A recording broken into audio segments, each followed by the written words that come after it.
Imagine being locked in a coffin-sized box for 23 hours a day, every day, by someone who claims to care for you. Now imagine that after years of this torture, you finally get a chance to see freedom, even to visit your family. Yet you're so terrified and brainwashed that you choose to return to your captor. This is the harrowing true story of a young woman's abduction, the psychological chains that bound her, and the unbelievable choice she made that will leave you questioning how fear can overpower even the basic instinct to run. It's a story of terror, resilience, and a final message that might make you rethink what holds you captive in life. Hello everyone, and welcome back to our channel. Colleen Stan was 20 years old and full of youthful confidence when she set out on May 19, 1977, hitchhiking from her home in Eugene, Oregon, to a friend's birthday party in California.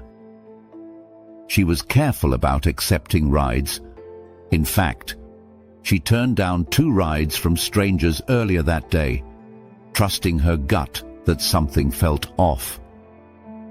But then a blue van pulled up with a young couple and a baby inside, and Colleen's worries eased. A family.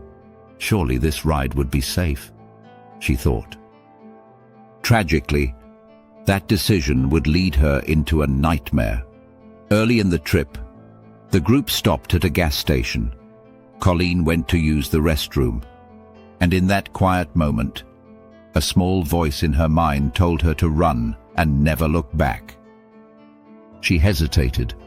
Her intuition was screaming that something was wrong. But she looked at the friendly young mother and child waiting in the van and convinced herself she was just being paranoid. So she took a deep breath, brushed aside her fears, and got back into the vehicle. It was a fateful mistake. Minutes later, her world turned upside down.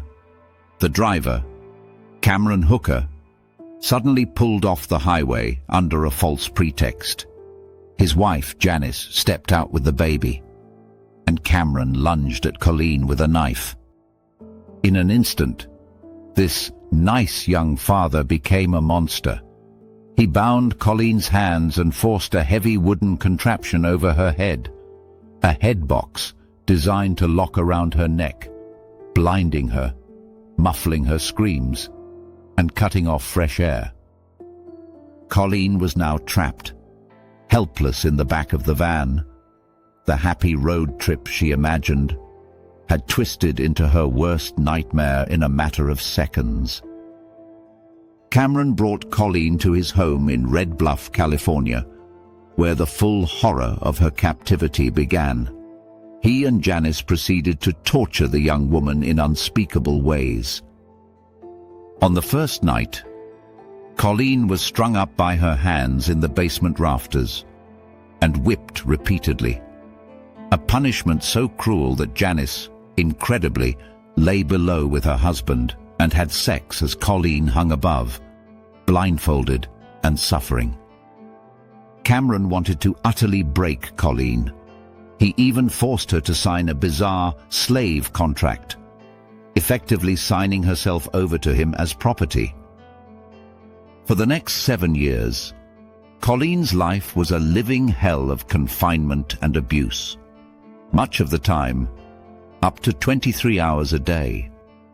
She was locked inside a small, coffin-like wooden box kept under the couple's waterbed.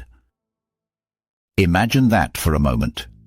Nearly an entire day confined in darkness, crammed in a box not much bigger than a coffin, hearing muffled movements of normal life above you, but unable to move or scream. This was Colleen's reality. Cameron and Janice let her out only in the dead of night, or when they wanted to use her. When she was released from the box, it was only to be raped, electrocuted, whipped, or forced into household chores at her captor's whim. She was not treated as a human being, but as a slave, they could shove back into a box when done. The cruelty of it earned Colleen an infamous nickname in the press: the girl in the box. Over time, Colleen's captors devised even more dehumanizing ways to maintain control. Cameron forced her to call him Master, and herself K, the letter he assigned to her as if she were an object, not a person. He terrorized her with threats that went beyond his own sadistic violence.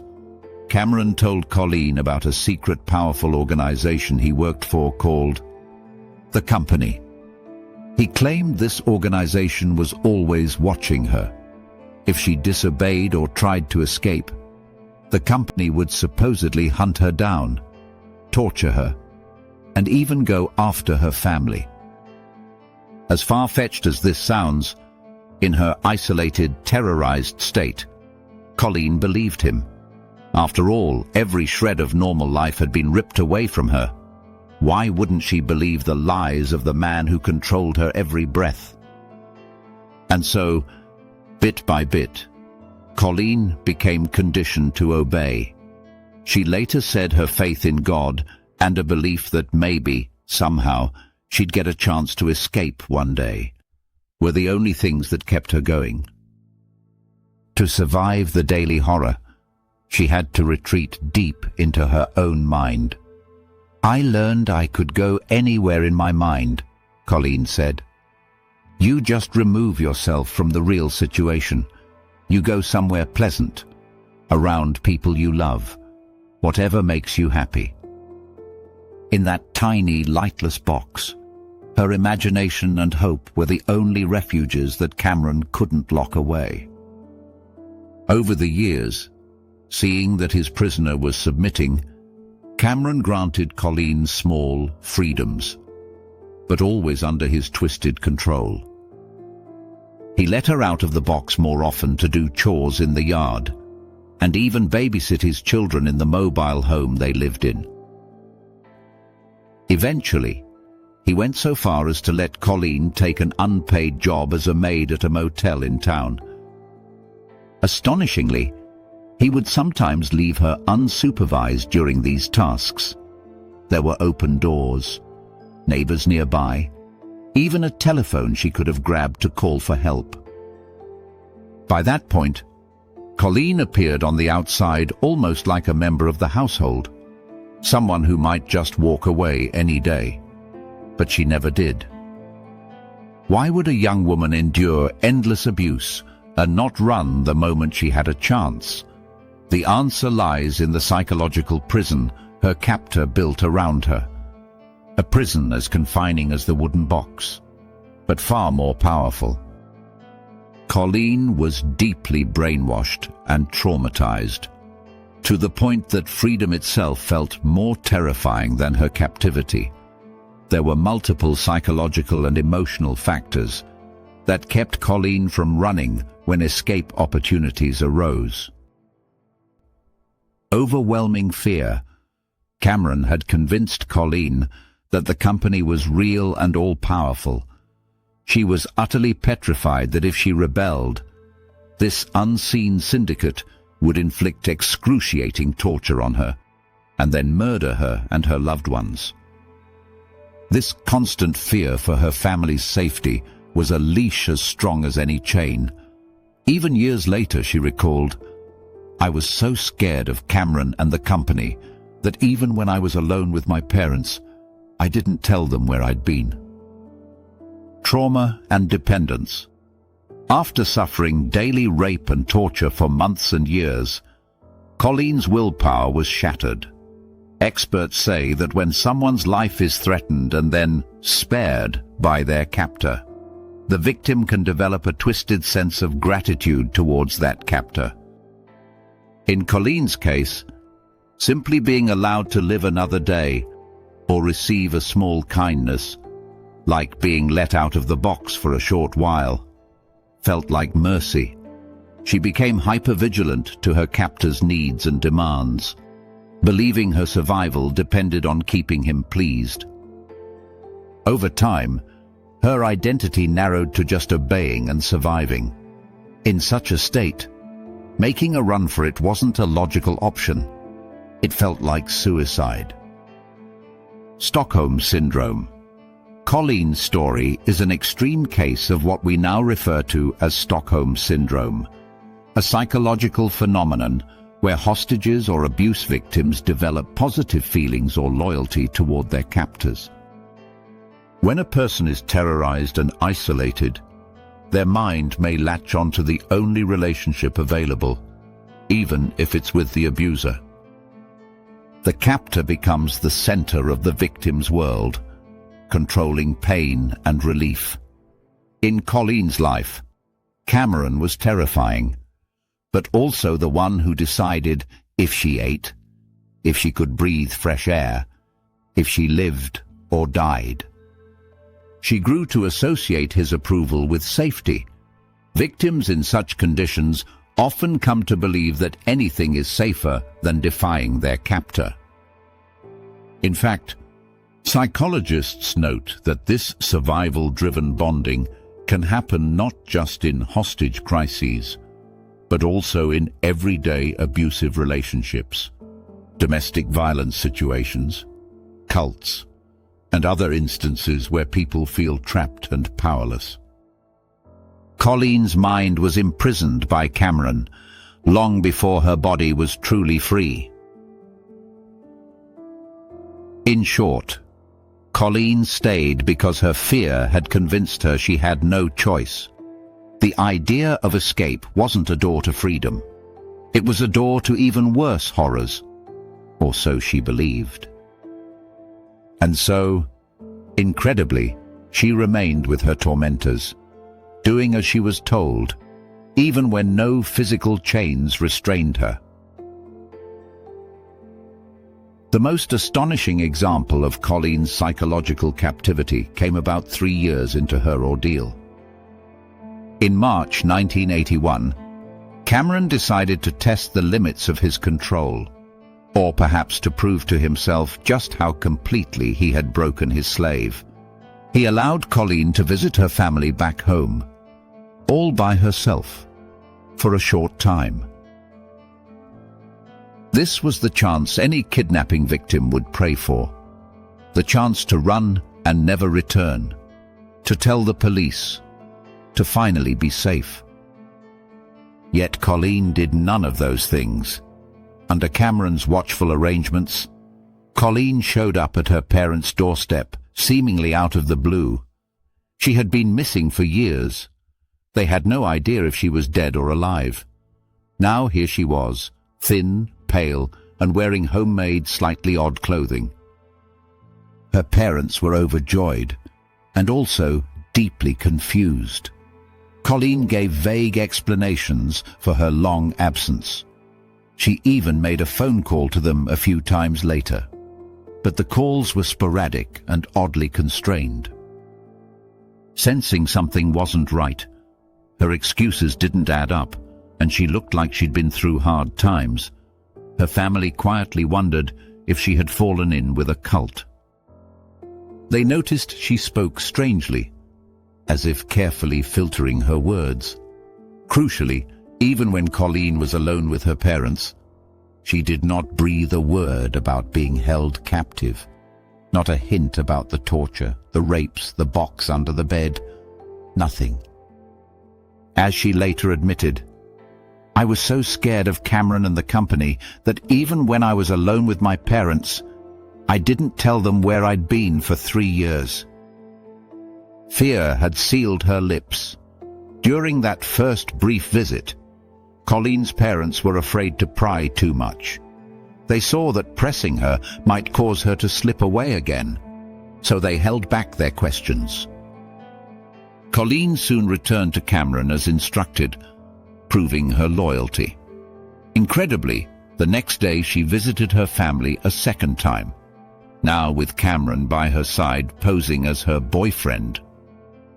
Colleen's family even took a photo of her and this polite young man, Cameron, smiling together, never imagining that they were capturing a kidnapper and his victim in that family snapshot. This image, a beaming daughter arm in arm with the very monster who chained her, later shocked everyone who heard the story. How could this be? For Colleen, the power of Cameron's brainwashing and her terror of resisting was so strong that she willingly walked back into hell rather than risk defying him. To her family, she looked distant and strangely submissive. To Cameron, this was victory. He had demonstrated complete control. But after these visits, even he grew nervous that he'd given her too much freedom. Immediately after bringing Colleen back, Cameron snatched away the small privileges she'd earned. He locked her back in the underbed box for 23 hours a day once again, this time for 3 more years straight. He told the children that Kay, Colleen, had gone home for good, so he could hide the fact that she was actually still trapped under their bed. Night after night, once the household went to sleep, he would quietly slide Colleen out of the box to beat and abuse her in the darkness. It is hard to fathom the loneliness and despair Colleen must have felt in those years, having seen her family, touched home briefly, yet being unable to cry out for help, and then plunged back into a literal box, not knowing if she'd ever be truly free. By 1984, Colleen Stan had been in captivity for 7 horrendous years. She was 27 years old, with nearly all of her 20s stolen. Yet remarkably, this is not where her story ends in tragedy. It's where her strength and fate finally intervened. The events that led to Colleen's freedom were as surprising as the rest of her ordeal. Cameron, growing bolder and more delusional, had started talking about making Colleen his second wife. This was a turning point for his actual wife, Janice. For years, Janice had been complicit in Colleen's imprisonment. She had allowed her husband to capture a slave, largely to satisfy Cameron's twisted desires and take pressure off herself. But Janice was also a victim in her own way. Cameron had abused and brainwashed her from the start of their relationship too. She had reached her breaking point. The idea of Cameron essentially marrying Colleen was too much. Janice later admitted she survived by denying the reality of what they were doing, but now reality could not be ignored. In August 1984, Janice made an incredibly brave decision. She told Colleen the truth. Cameron was not part of any company. In fact, the company had never existed. All those years of fear were built on nothing but Cameron's lies. One can only imagine Colleen's shock and the mixture of relief and rage she must have felt hearing those words. The spell controlling her mind was finally broken. Janice urged Colleen that they needed to escape from Cameron before he killed them both. On an August day in 1984, while Cameron Hooker was away at work, Janice put her plan into action. She took her 2 children and Colleen, gathered what courage she had, and fled the house. Janice drove them to her parents' home for safety. There, Colleen was handed a phone, and she did something she hadn't done in 7 years. She called her family. One can only imagine the trembling in her voice as she told her father that she was free, that she was coming home. After hanging up in an astonishing move, Colleen actually called Cameron one last time from the bus station to tell him that she was leaving him for good. According to Colleen, this twisted man, who had tried so hard to play the role of omnipotent master, burst into tears on the phone when he realized his slave was gone. Colleen then boarded a bus and finally went home to her family. After years of silent agony, she was free. A few months later, it was Janice, not Colleen, who went to the police to report Cameron's crimes. Janice provided a full statement of everything that had happened, including confessing to another earlier kidnapping and murder that Cameron had committed years before, though that victim's body was never found. Armed with Janice's testimony, authorities arrested Cameron Hooker. In 1985, he was put on trial for his monstrous deeds. Colleen Stan took the stand to tell her story to a stunned courtroom and an outraged nation. The details that emerged: the box under the bed, the head box, the slave contract, the family photo with her captor, were almost unbelievable in their horror. Seasoned FBI agents said Colleen's ordeal was unparalleled in its sheer cruelty. Justice at last was served. Cameron Hooker was found guilty on multiple counts of kidnapping, rape, sexual assault and more, and was sentenced to 104 years in prison. The judge even called him the most dangerous psychopath I have ever encountered. As for Janice, in exchange for her cooperation, she was not prosecuted. Colleen, the girl who had entered a blue van for a simple ride, walked out of the courtroom a survivor. After her escape, Colleen Stan had a long road of healing ahead. Rebuilding a life after 7 years of torture is not easy. The physical scars and emotional trauma don't vanish overnight. But Colleen refused to remain a victim. She gradually learned to be free again, to make her own choices, to trust people, to live without constant fear. She went back to school, worked, and even married and had a daughter in the years that followed. In interviews, Colleen has said she is grateful to be alive and able to experience joys that she once only dreamed about in that dark box. Every year, on the anniversary of the day she escaped, Colleen and her family hold a celebration at the beach, a kind of second birthday, celebrating the start of her new life. Colleen never forgot to cherish the simple things: sunlight on her face, the sound of the ocean, the presence of loved ones. I thoroughly enjoy my freedom. Always, always, always. Life today is good, she said in a documentary, emphasizing how precious liberty is after you've lost it. She learned, as she puts it, to live in the now and not let that past drag you back. Despite everything, Colleen Stan found a way to move forward with strength and positivity, a testament to the resilience of the human spirit. Colleen's story is extraordinary in its horror, but its lessons reach far beyond a single victim of a crime. It forces us to ask uncomfortable questions. Could we ever become trapped in a situation so deeply that we fail to see a way out? Hopefully, none of us will ever endure what Colleen did.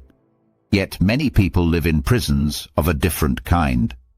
Prisons of fear, manipulation, and false beliefs, without even realizing it. Perhaps you've never been kidnapped, but maybe you found yourself in a toxic relationship, or an abusive situation where you felt unable to leave. Maybe you've stayed in a job or a social group that was harmful, simply because you were made to believe you had no other choice. Brainwashing and fear don't only happen in headline-grabbing kidnappings. They can happen in everyday life, in domestic violence cases, in high-control religious cults, even under overbearing authority figures. When we are afraid of what will happen if we stand up for ourselves, we often convince ourselves that enduring the pain is safer than escaping it. We tell ourselves the same lie Colleen was told, that there is no escape, that the company, whatever form it takes in our lives, an abuser, a manipulator, a fear of failure, will get us if we dare to run. Colleen's tale shows just how powerfully the human mind can be manipulated, but it also shows the incredible strength that can be found within. Even in the absolute darkest of circumstances, she held on to a glimmer of hope. Once the deception was shattered, and the threat was revealed to be a lie, she seized her chance at freedom and never looked back. Her first feeling upon tasting freedom was pure joy. She described it as her cup overflowing with happiness. It took unfathomable courage for Colleen to rebuild her life, but she did it. And she wants others to know that they can overcome their own chains too. So ask yourself, is there something in your life that you're tolerating because of fear? Are there invisible chains holding you back? An unhealthy relationship? A controlling friend or partner? A fear that keeps you in a box of your own? We might not label it Stockholm Syndrome in everyday situations, but the psychology is similar. Sometimes we stay with the devil we know, because we're terrified of the unknown beyond the door. Sometimes we even start to believe the lies we're told, that we're worthless, that we can't make it on our own, that we deserve the pain or don't deserve better. These are false stories, just like the company was a false story that kept Colleen in chains. Colleen's story challenges us to find the strength to break free. No matter how long you've been in the darkness, the moment you realize that the threats and fears controlling you are not greater than your courage, that's the moment the door of your own cage starts to open. It may not be easy. It may indeed be the hardest thing you ever do. But on the other side of that escape is something beautiful: freedom. The life you were meant to live, with dignity and hope. In the end, the girl who spent 7 years in a box teaches us a profound truth. Being alive is more than just breathing. It's having the freedom to live without fear. If Colleen Stan could overcome a terror so absolute and reclaim her life, think about what you can do in your own life. Her message, and ours to you, is to never let fear or evil keep you trapped in a place where you don't belong. Take a hard look at your own life and ask, what am I a prisoner of? And then remind yourself, the key might be in your hands. It might be as simple as reaching out for help, as simple as deciding no more. Let Colleen's journey inspire you to find that key. Because everyone deserves to step out of their personal dark vault into the light. Thank you for watching. And remember, no matter how impossible change might seem, never give up hope. Stay safe, stay strong, and until next time, don't let fear keep you in a box.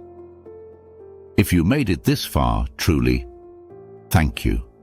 Stories like this aren't easy to hear, but they matter. If our videos move you, challenge you, or open your eyes, please consider subscribing. It helps us bring more powerful stories to light and lets us know we're not alone in wanting a wiser, more honest world. Until next time, take care of yourself and never stop fighting for your freedom.